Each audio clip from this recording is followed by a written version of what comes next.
नमस्कार दोस्तों। आज तो आप सब नए वर्ष के आगमन की तैयारी में लगे हुए होंगे। प्रसन्नता के साथ उस पल का इंतजार कर रहे होंगे जब नव वर्ष का आरंभ होगा।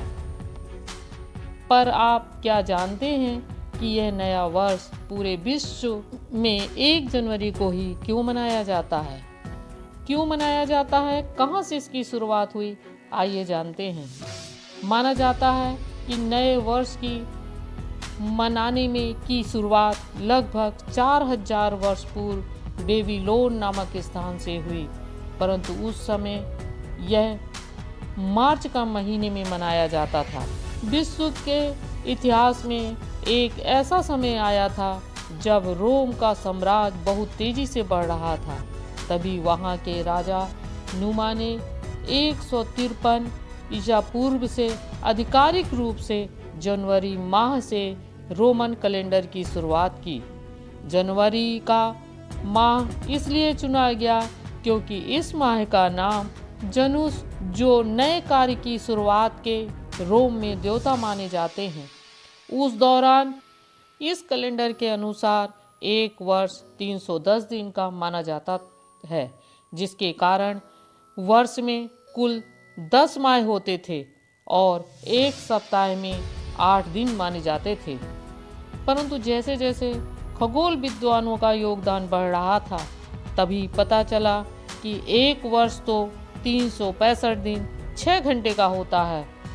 उसी के मद्देनजर रोम के राजा जूलियस सीजर ने एक वर्ष को 365 दिन 6 घंटे का माना।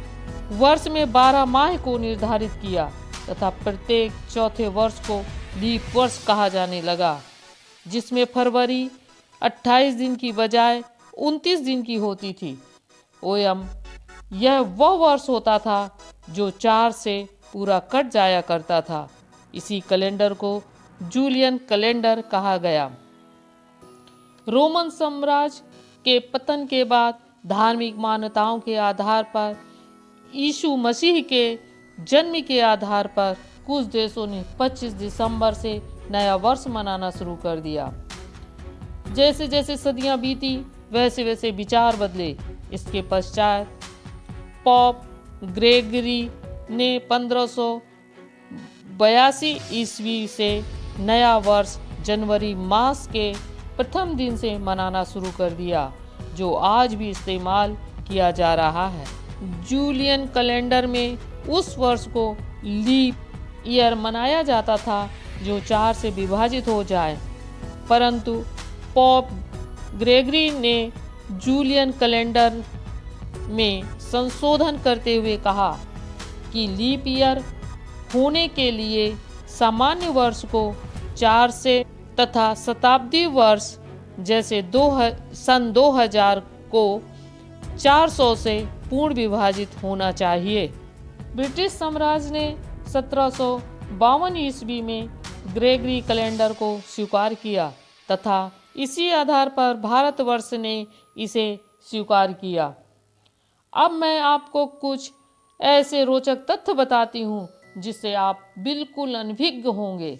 क्या आपको पता है विश्व के दूसरे देश कैसे नववर्ष का स्वागत करते हैं? थाईलैंड की बात करें तो यहाँ तो नया वर्ष अनोखे तरीके से, यानी कि एक दूसरे के ऊपर पानी फेंक कर मनाते हैं। अगर आप थाईलैंड की गलियों में निकल जाएं तो 31 दिसंबर की रात में तो आपको कई लोग बाल्टी में पानी भर के फेंकते हुए दिख जाएंगे।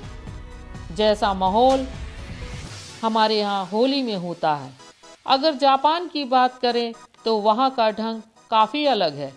वहाँ पर 31 दिसंबर की रात को लोग 11 बजे से 12 बजे के बीच 107 बार घंटा बजाते हैं, परंतु जैसे ही जनवरी की रात का 12 बजता है उसके पश्चात एक और घंटा बजाया जाता है, जो नए वर्ष के आरंभ की शुरुआत को दिखाता है। देखा जाए तो पूरे 108 घंटे बजाए जाते हैं। कोरिया की बात सुनकर तो चकित हो जाएंगे। वहाँ पर जब किसी मनुष्य का जन्म होता है तो उसको 1 वर्ष का मान लिया जाता है और सभी की आयु नए वर्ष पर 1 वर्ष बढ़ जाती है।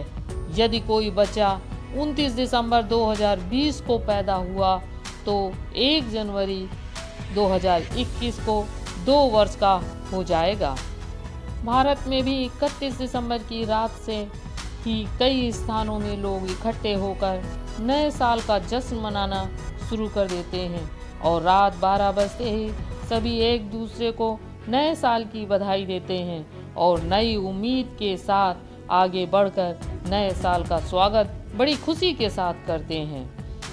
नए वर्ष की खुशी में पार्टी, नाच गाना और मनोरंजन आदि करते हैं।